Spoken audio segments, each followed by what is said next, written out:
What is going on? What is going on, man? Super excited for this episode. We've got some really cool stuff planned for this one, man. There's a lot of crazy sentiment in the market. But also, we had an awesome event last night that I want to chat about. But Brad, how you doing, man? Yeah, man, I'm doing awesome. The markets are in total shock and fear right now. Yes. There's a lot of opinions running around, and it's a good time to be here. It's a good time to be learning. It's a good time to be understanding what's going on and just plugging in. And so I'm excited. Feel great today. This stuff doesn't freak me out anymore. You've been through this because it has freaked me out before. Right. So this kind of stuff doesn't freak me out anymore.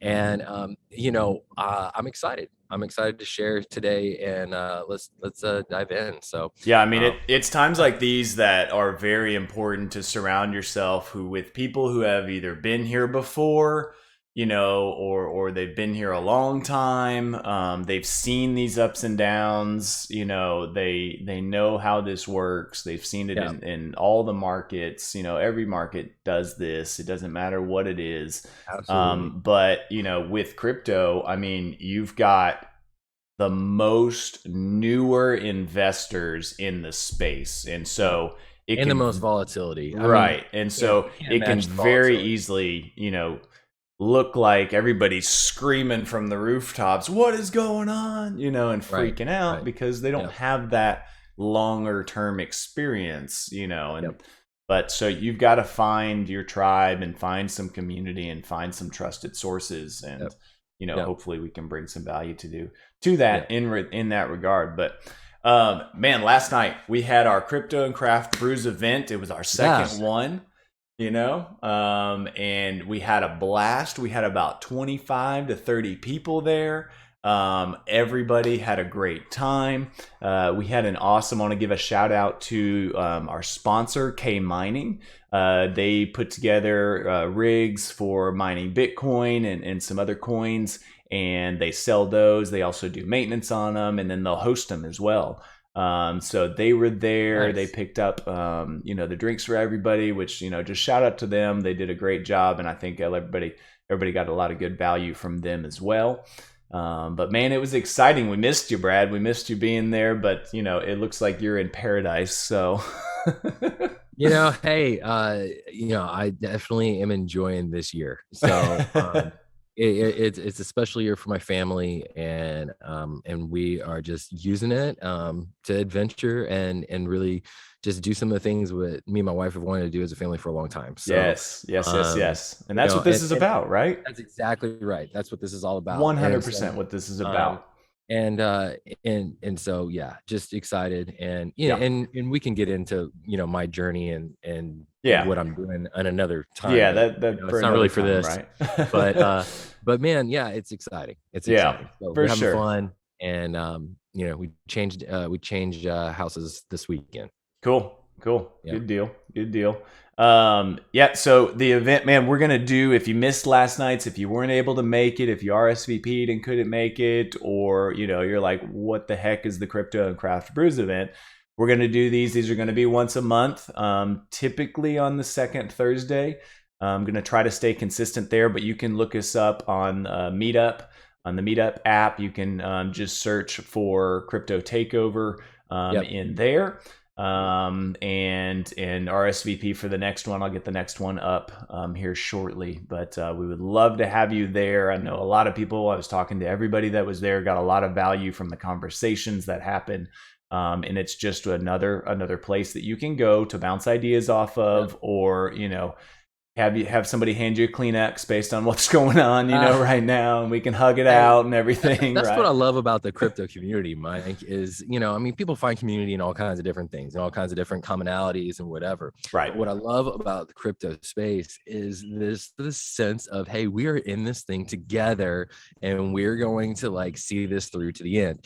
And 100%. And so everyone has different ideas. Everyone's involved in different types of things. You talk about the guys that were doing the mining that sponsored the event last last night. Mhm. Then, there's people that are like really big into like, the gaming aspects, or, building portfolio. There's people that day trade it. There's people that do all kinds of different Right. things with it and care Right. about different parts of it.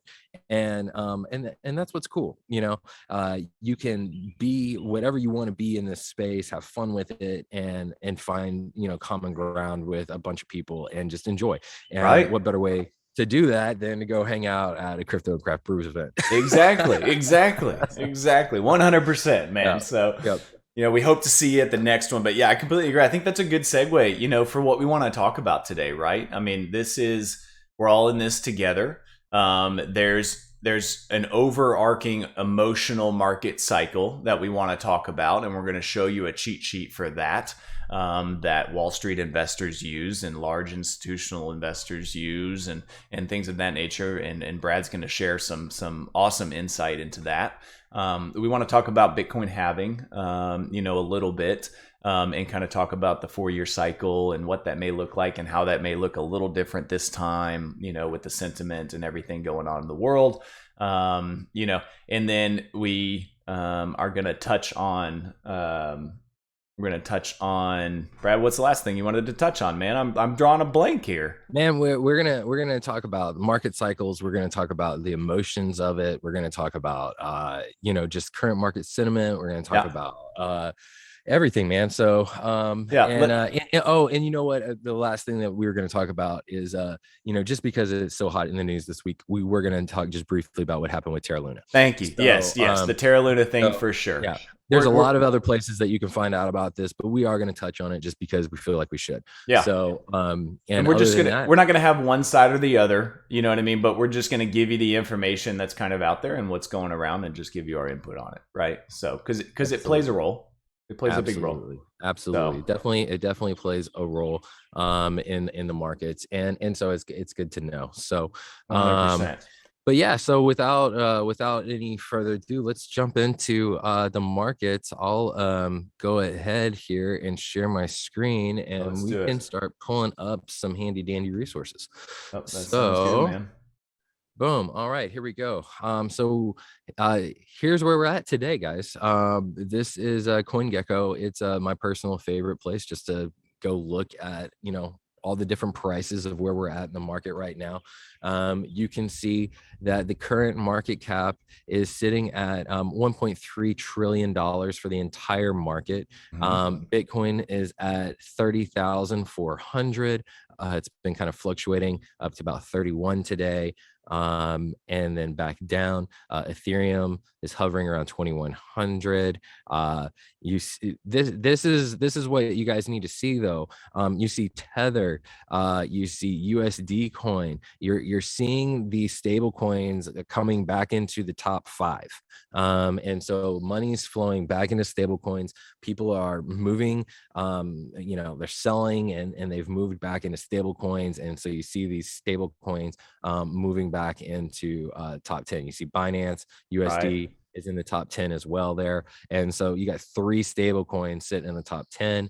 And then you see your other top 10 projects have really had a big drop. I mean, when you see Bitcoin take a 16%, almost 17% drop in a week, that's going to affect the overall markets. Ethereum 23%, guys. I mean, that's a big 7-day drop. So and then as you get into the altcoins, I mean, they're going to just get crushed. So when Bitcoin moves a little, the alts move a lot. And so, but that was paired with, and we'll just do it now, talk about Luna right out the bat. Right? Real quick, why don't you interject? So why do altcoins move so much more than the others, right? It's because they're a smaller cap, and so it doesn't take as much to move those. Absolutely. And what happens too is when people get scared, they take their money from their altcoins and they put it back into what they feel like are going to be more stable investments like Bitcoin, like Ethereum, and like stable coins. And so you will see those move more dramatically. And so that's just one reason for that, for sure. Right. Cool. And so we're not going there yet. So let's talk about our friend Terra Luna. Let's see if it's still even on the Yeah, you see, chart. there's one Uh, stable coin missing there, from this yeah. used to be top 10, right? Luna actually still showed up yesterday. It's now dropped down to number 130. So Wow. Luna, guys, this is crazy. All right. You see right here. I mean, basically it's 100% drop off in price. Yeah. And this is actually happening every day right now for Luna. Luna was at 1 cent yesterday. I mean, look at that. I mean, we're talking about next to nothing. There's Right. this is dead. Yep. And so if you don't know, Luna was actually a top 5 coin. And so Terra Luna has a stable coin, UST, and so there was a break in their algorithm. It's an algorithm that monitors their stable coin, that keeps it at that dollar peg, Hmm. and it dropped. It lost its peg. And so let's just pull it up. Here it So is. compared to other stable coins that are backed by Wow, look at commodities that. or It's down to dollars. 11 cents, guys. Yeah. So this should be at $1. So it's lost 90% of its Wow. value. Wow. Okay. And so, let's go back and we look at all the coins, right? And to the other stable coins. So you see Tether, you see it fluctuates. It fluctuates because it's based on like a reserve system, right? And so you got this, you see how it moves, but it pretty much always stays right at $1. USD coin, $1, Mm-hmm. Mm-hmm. Binance USD, $1. Mm-hmm. Okay. And then DAI is probably down here somewhere. There it is. DAI, $1. Mm-hmm. Okay. And so these are all stable coins. And so the whole idea of these types of coins are that it's a safe place to move your money, kind of like a money market account, when you're ready to cash out of positions and you want to hold your money in a cash position for a little while. Mm-hmm. So that's what people were doing. Now, the thing with UST was that there was a protocol, Anchor Protocol, was giving a 19.5% APY for staking the coin. Okay, that's a big deal. Right. Now, there's a ton of different things out there. There's some real news out there as well. And I'll point you to some of the other big YouTubers that you can go listen to, and you can go learn what happened. If you just go Google what happened to Terra Luna, Yeah. you can Yeah. see that there's so much news out there about it. But there's basically ideas that some of the major market leaders, institutional leaders, BlackRock, Citadel, had bought up a bunch of Bitcoin. They traded it out for UST, and then it just did a massive withdrawal and started like making the algorithm like not work correctly. And so basically it lost its peg. When it lost its peg, then they started shorting it. Everything went crazy. People started freaking out, and boom, just like that, the entire thing was wiped out. And guys, I mean, you see the rise and fall of a company, Luna. This isn't even accurate because we just showed you that it was less than a cent on.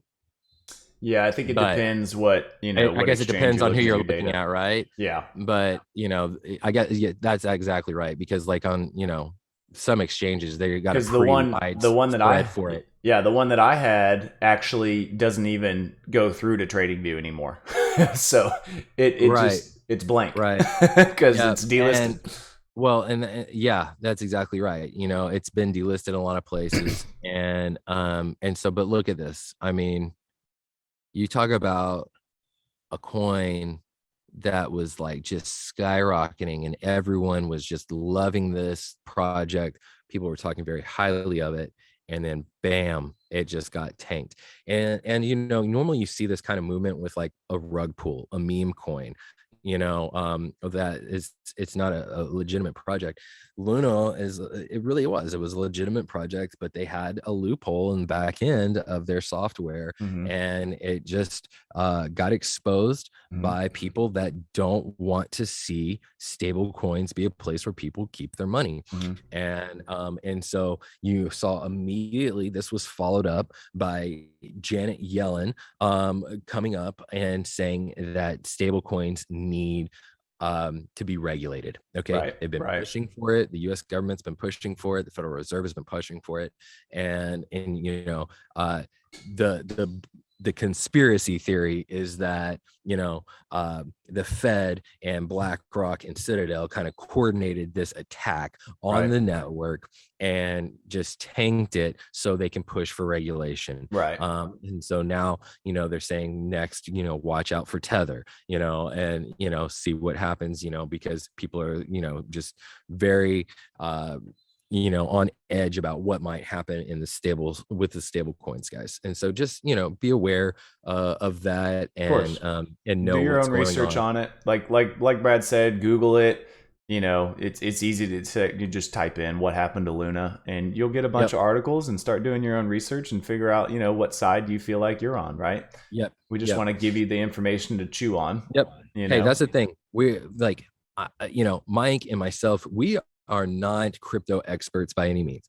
We are learning just like you are. We're growing just like you are, and we are just using this as an avenue to be able to share what we know and be able to share news with you. And we want you to be able to make your own decisions and be on top of your finances. And so again, Right. that's why this is crypto takeover pod, taking over finances, taking over your personal responsibility over your finances. Right. And so that's what this is all about. So being Right. aware is most important. But this Terra move that happened along with dropping really and so it was a crazy week, obviously. Yeah. Emotions Bitcoin were running rampant.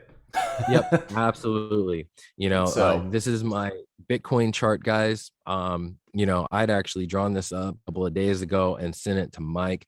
And you see, this line here of 29,485. Can you zoom in on that a little bit more for us? Let me there we go. Now we can see it. Okay, cool. So I've had this, line marked up for a long time. And so we saw Bitcoin actually wake below it. You see it wicks below on we're on a weekly, but it broke below it actually closed below as well. On the daily. It closed below this line. It wicked way below and then stayed below, and then now today it's moved back above it. This is an important line, guys. What's the value? What's the value of that line, and where did it wick to? Yeah. So 29,485 takes you back to 2021's lows, right? Okay. And oops, I just moved the whole zone. So you can see as we move back over here. Let's go back to the weekly. I just like looking at the weekly better. Weekly gives you a good picture. Okay. So as we look at the weekly here, okay, you can see Bitcoin wicked down 1, 2, 3 times in 2021 into this zone. Right. Okay. Now this zone is important for 2 reasons. And like a main, it's a very strong localized low that we had during this current cycle. Okay. The other reason behind that, and this will kind of get into some of this market analysis type stuff, is why that line is also important from a Fibonacci perspective. Okay. And so this is going to get a little technical for a minute, but I want you guys to understand why the market, number one, why pretty much crypto was wrong last year of Bitcoin going higher. everyone said Bitcoin is going to 100, and 100 plus, and it just didn't, and we were all wrong. We were all wrong, and but Nobody's got a crystal ball. No one's got a crystal ball, and we were all following what I'm about to show you here in a second. And so it was all based on what kind of returns Bitcoin typically made in a normal bull cycle, how high it normally went above its all-time high from the previous cycle. Right. Yep. And so I just Googled this, guys. I have no idea who this guy is. I just like his chart. So don't pay attention to anything else on the screen. But but this chart applies regardless of where you get it from. Like you can find this chart in multiple places. So what I did was, I was just looking for a good chart without having to create anything for you guys on the Bitcoin halvings and the different bear and bull markets. Right. Okay. So what this shows you is each bull market. So bull market 1, right? We have this nice rise up. This is, Bitcoin hits, $300. And then it scales back. I'm sorry, $30. There's right, $30, something like that, $16. It's its first market cycle. Right. Okay. So it runs up, and then you see this massive run up, right? Then you see over the next part of the halving cycle, it has a bear market, an accumulation zone, an expansion, a small reaccumulation where it comes back down a little bit before the bull market goes crazy after the halving. Okay. Right. Same thing again. You have big explosion. All right. Bear market, an accumulation, and then the next halving. All right. So each of these halvings are very significant. All right. You see the bull market happen afterwards. And then you also see in these zones about halfway through was like the ideal time to be able to accumulate. Okay. So the bottom of the bear markets were about halfway between the halvings. All right. So halvings are 4 years. All right. So when was our last Bitcoin halving? Our last Bitcoin halving was in May of 2020. Okay. May of 2020. Okay. So this chart obviously doesn't know anything from there. But the other thing I want you to in this chart, Mike, and everyone that's watching this, I know those of you guys that are listening don't see this, but you see on this chart a diminishing amount of return over time. You also see a slightly longer time to the top. Okay. Right. So you can see in this first yellow box on this screen, you see how this is very steep, very fast. All right.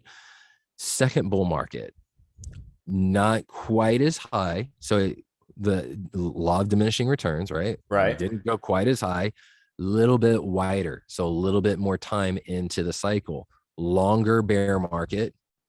Now it went. What you mean by didn't go as high? It went higher than the last bull market, but it didn't go as high from its previous low. Right. It's high from the previous cycle, right? Right. So from low to high. So if you see, so see how they're measuring this, right? They're measuring it from here to here, right? And so again, I apologize for those of you guys that are listening to this. Yeah, that's why I was helping try to paint that picture. But yeah. So if you take the previous market cap top, and then you run a retracement, and I'm going to show you that on mine, on my charts, guys. Then you run these extension levels that you typically will see in a Bitcoin cycle. Right. All right. So the expectation based on that, just to kind of speed through this a little bit, was that Bitcoin would still not go quite, not have a in the last bull market, it went up 17.5% from the previous all-time high. Okay, if 68,000 was the top, which it has shown now that it's the top of this cycle, then we only went up 3.25% from the all-time high from the previous cycle.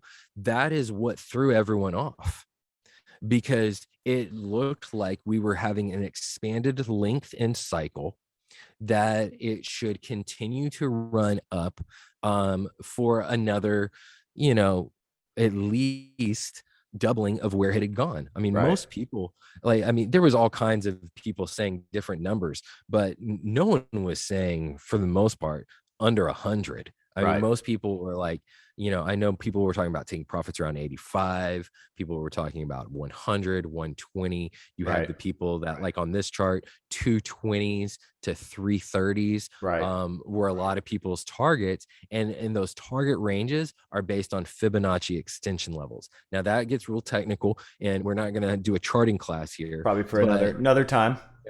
Yeah, that's for another time. But I just want to show you a Fibonacci extension level, because it's really important based on where we're at right now.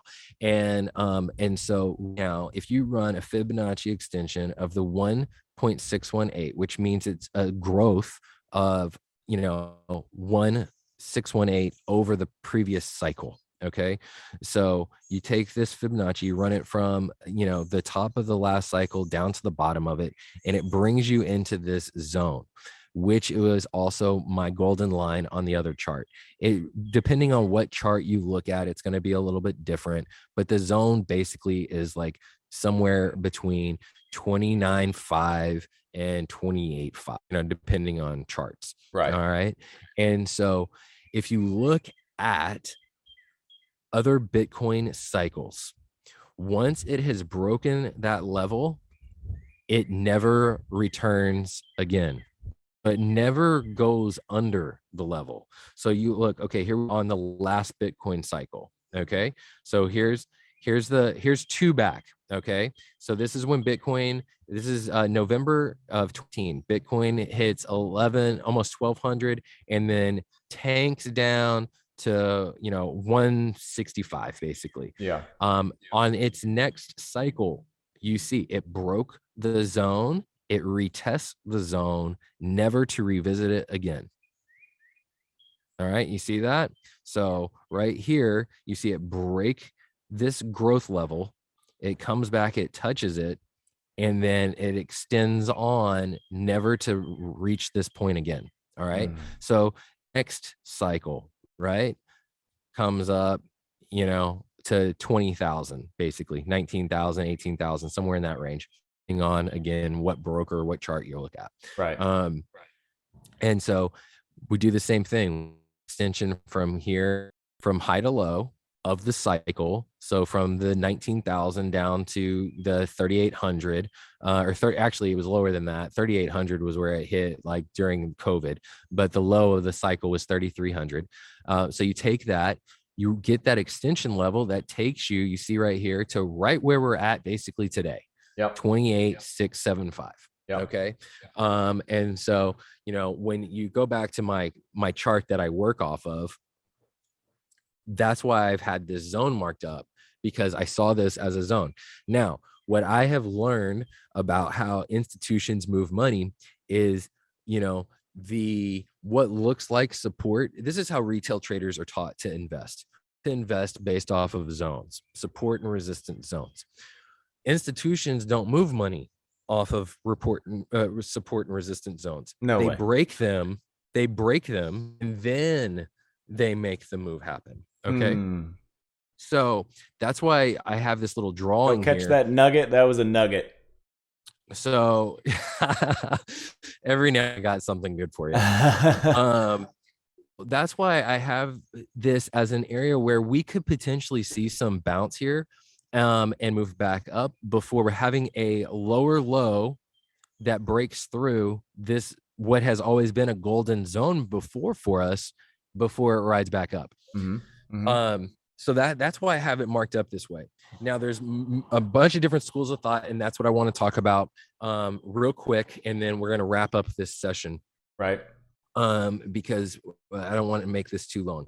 But so there's a couple of schools of thought. There is a school of thought that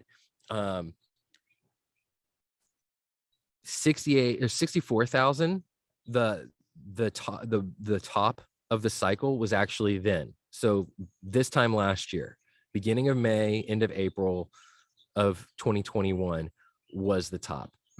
If that's the case, typically the bear market low lines up roughly a year from that. So that would be the people that are in that camp, guys, and you guys do your own research and figure out what you want to believe. Right. But the people that are in that camp believe that we're right at a bottom right now. Yeah. Which would also line up with this Fibonacci growth pattern. Okay. As well. Okay, it's not really going to move off of this level much. 28.4, something like that should be about as low as you see a candle actually close. And so there is the camp that believes that, which also that means they can see, this market starting to accumulate and move up from here. All right.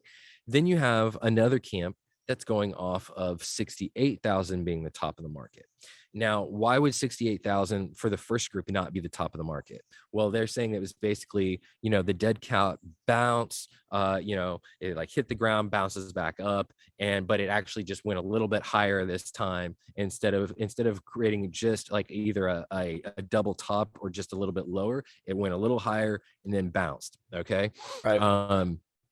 And so that's what that camp of people say. And so they're like, all right, this is the season that we should be looking for the low. And now you start to accumulate. So, I don't have any problem with people want to accumulate right now. If you want to start accumulating right now, I mean, you got projects that are as low as they've ever been, in the last 2 years. And so you're talking 2020 pricing on a lot of altcoins right now, and things like that. Bitcoin's very low compared to where it's been, 2-year lows right now. So, I mean, a lot of people are, talking about accumulating. Ethereum's in a great spot. So we have all that. Brad, pull up the emotional cycle real quick before we wrap this up. I know this is a long session. What do you think? Do we break this into two?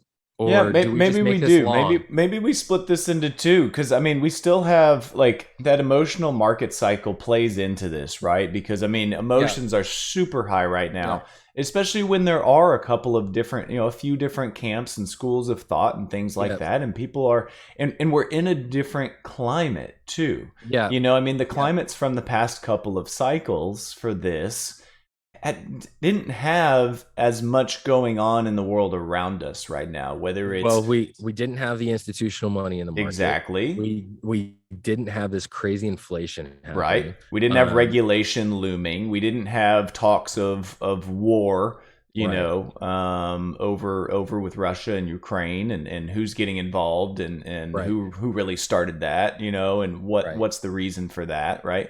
And just like you said, inflation in so many different countries, not just the US. It's even crazier in some countries. So, you're talking 40-60%. So let's do this. Let's break down the emotional market cycle. I'll show it real quick, and then I'll break it down, and we'll talk about emotions next week, because I want to finish off on what I'm was sharing. I feel like maybe we can go back and edit that.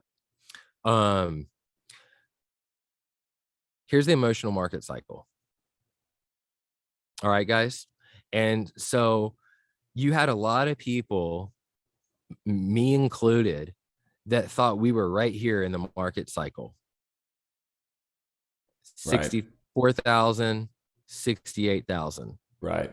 A lot of people, the majority, I would say the majority of the people out there were thinking that this is where we were at. And for those that can't see that, he's pointing at optimism, and it's right before a large run. It's right before a large run up. So this was that run up that a lot of people were expecting that would push us into, the 6-figure range for Bitcoin, 100,000, 200,000, whatever the top may have been. And then before you start to see that bounce back down, and then maybe see Bitcoin at a low in the bear market, being around 40,000. Obviously, that's not what has happened. So you've got another camp of people that from the 68,000 standpoint believe that we will run, so if 68,000 was the top, Then we had that recent bounce that almost went up to 50.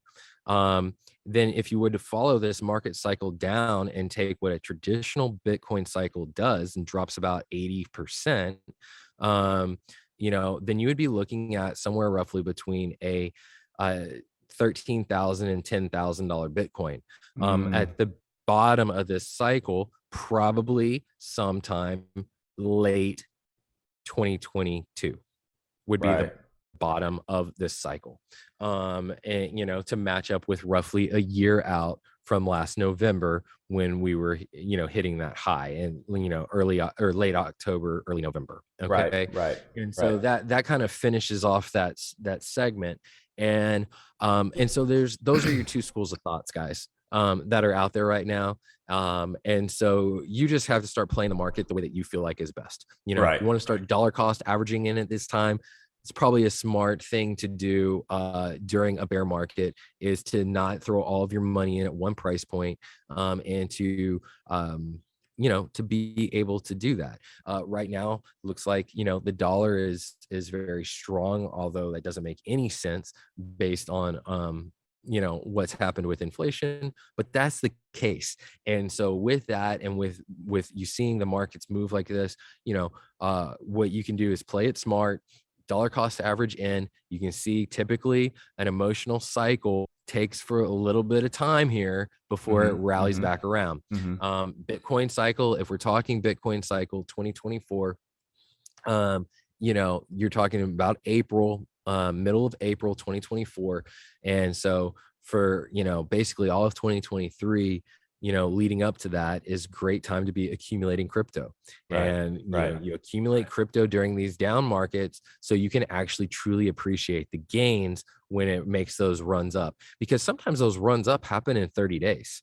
They're really fast. And so you just have to be ready for it. And you get ready for it by preparing yourself while the market's down. The bear market lulls you to sleep and makes it boring, and gets people in like a depression, anger state, and like this chart shows, before it starts to move back up again. And typically people don't get back into the market until these belief and thrill stages.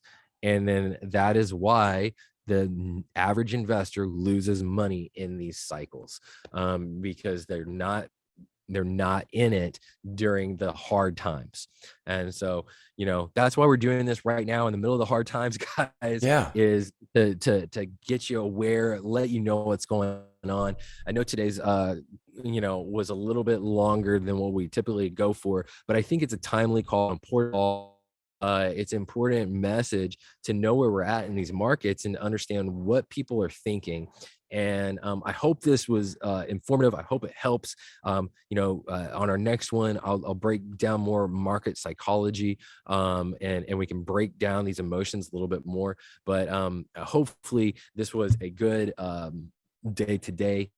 Mike, you have anything to wrap up with? Yeah, man. I just want to say, this emotional market style chart that and Brad, if you stop sharing your screen, I'll put us back to the other scene. But this image that he's showing us here, I will drop in the show notes. But it's a very important one, and it really helped me in my crypto journey, because it helped me understand the ups and the downs and not be. It's called the emotional market cycle for a reason. But what you should take from that is emotions need to be put out when you are investing, because you're going to make rational decisions that you're going to kick yourself later for doing. Right. And, a very wise man, a pastor of mine, taught me at one point that you should act your way into a feeling, not feel your way into an action. Okay. Yes. And you should take that mindset into your trading and into your portfolio building, into crypto or other markets when you're doing your investing, because if you make emotional decisions in this, you're gonna get hurt. Right. Absolutely. And that's why this is so important. And I'll drop that image into the show notes. You can also just Google it, emotional market cycle. If you Google that, it'll pull it up. And so, man, Brad, I appreciate you breaking that down for us. We'll go into more detail on the next one. Like Brad said, we know this one went a little bit longer. It was a little more technical on the charts. But that Fibonacci that he was showing you is also very important, and we'll break that down on later episodes as well for those that love the technical aspect of things. It's very fascinating to me. I love watching that breakdown in that, and so Brad, we appreciate your insight on that, man. And guys, we hope that you can take this as a place where you can come to and trust the information that's coming from it. We're going to try to be as unbiased as we can, to just kind of give you the information to chew on, and then do your own research on, right? And it's very important, Absolutely. and Yep, it's going to help you absolutely. learn. So, And I think, just to say, for I want to do next week, definitely talking about emotional psychology of investing, yeah, because I think it's so important. I mean, me and you had a really long phone call the other day talking about this, and so I really want to share my personal experiences yes, with the audience, because I feel like it's an important thing, and I feel like you got to know what you're doing when you get in the marketplace. And right, not that that's a downer, that's a, like, you got to just know, you got to know, you got to remove emotions from things. Can't be married to you can't be married to your crib. right. And you got to know when to take profits, when to exit the market, and when to buy when it feels scary, and etc. So yeah, Have a it's plan when you go in and stick yeah, to that plan. having a plan, that's exactly right. So And with that, find people to listen to, find some mentors, and that kind of deal, and plug into those and whatnot. So that's why we're here. If you want to reach yep, out to any of us, man, we've got our Instagram and our Twitter handles that'll go in the show notes. And we thank you for listening. We appreciate you guys. We'd love to hear from you. If you're getting value out of this, share it with somebody. yep, Hit the subscribe button, like, man. Hit the send like. some comments, let us know what you think. Yeah, If you yeah. got Let us know questions, if there's something you want to hear us talk about. Drop that in the comments. We'd love to get that from you. And if you take the extra little moment and give us a rating and review, we'd appreciate it, to help get more people's ears listening, and just get the help they want. So, guys, we appreciate you, and I hope everybody has an awesome rest of their day and week. And we will catch you on the next episode. yep, y'all have a great one.